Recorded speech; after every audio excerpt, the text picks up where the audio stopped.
কবি রবীন্দ্রনাথ ঠাকুরের পরীয় কোমল কাব্যগ্রন্থের গীতোচ্ছ্বাস কবিতাটি পাঠ করেছি।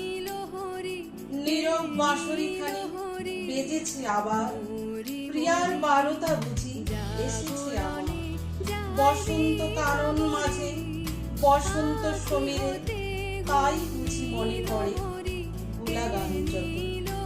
তাই বুঝি ফুলবনে জাহ্নবীর তীরে পুরাতন হাসিগুলি ফুটে শত শত। তাই বুঝি হৃদয়ের বিস্মিত বাসনা জাগিছে নবীন হয়ে পল্লবের মতো। জগৎ কমল বনে কমল আসনা, কতদিন পরে বুঝি তাই এলো ফিরে।